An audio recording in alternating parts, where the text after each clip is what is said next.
Hello बच्चों, let's read the question. The question says, read the following extract and answer the questions that follow in 1 or 2 lines each. इसका मतलब है नीचे दिए गए extract को पढ़िए और आंसर कीजिए एक या दो लाइन में. So the extract is, the trees inside are moving into the forest that was empty all these days.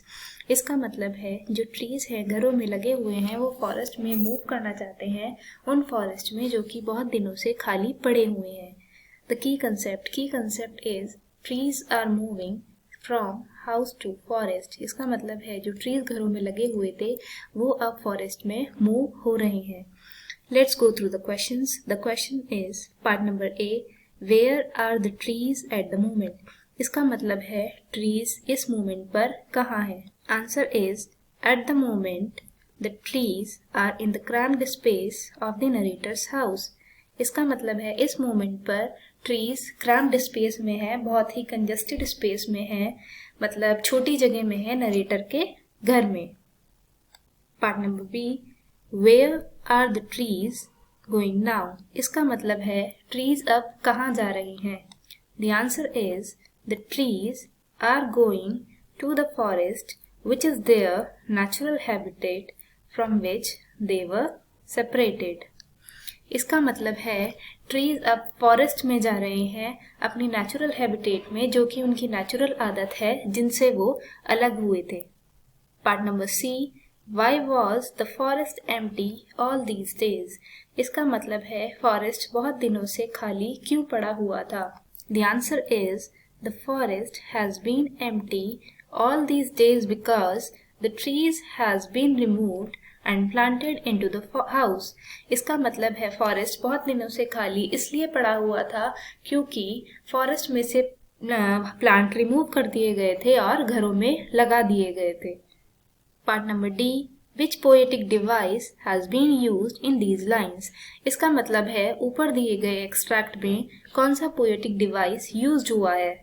The answer is the poetic device used in these lines is personification, as the trees are shown to be moving like men. इसका मतलब है ऊपर दिए गए extract में poetic device used हुआ है personification क्योंकि यहाँ पेड़ों को ट्रीज को एक मैन की तरह पर्सन की तरह शो किया जा रहा है. So that is why here poetic device is used as a personification. Now let's go through the objective type questions. Part number A. Inside in the first line refers to. इसका मतलब है ऊपर दिए गए एक्सट्रैक्ट में first line में inside word किसको refer कर रहा है.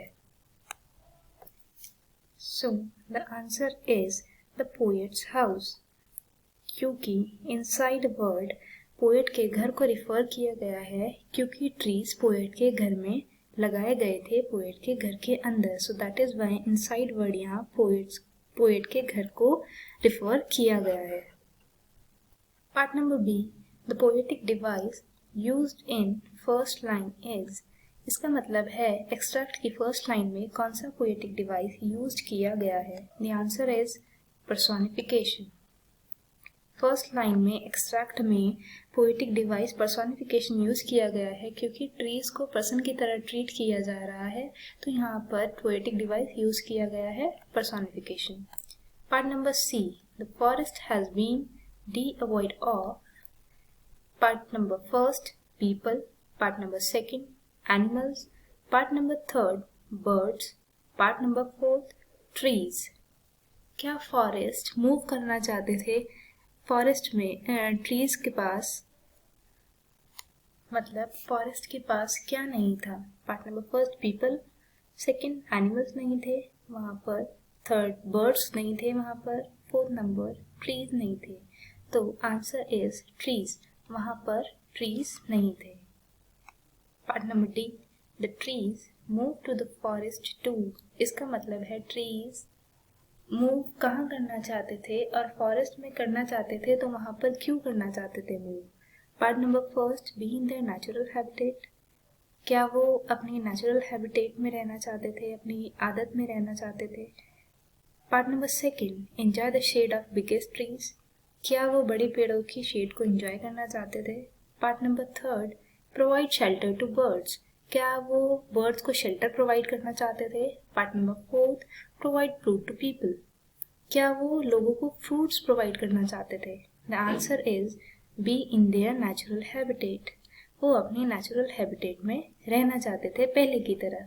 So that is why they want to move to the forest from the house. Part number E, the trees here symbolise. Trees यहाँ किसको सिंबलाइज किया जा रहा है? Part number first, the rich and affluent people. Part number second, the liberated and prosperous people. Part number third, the cultured and cultivated people. Part number fourth, the exploited and enslaved people. So the answer is the exploited and enslaved people. क्योंकि trees वहाँ पर घरों में नहीं रहना चाहते थे, वो फॉरेस्ट में मूव करना चाहते थे. तो यहाँ एक्सप्लॉइटेड और इंस्लेव्ड पीपल से इसलिए सिंबलाइज किया गया है क्योंकि वो इंडिपेंडेंट रहना चाहते थे अपनी पुरानी आदत में, अपनी नेचुरल आदत में, नेचुरल जगह में वो फॉरेस्ट में रहना चाहते थे इंडिपेंडेंट होकर. So that is why the trees here symbolises the exploited and enslaved people. I hope you all understood the question. Best of luck.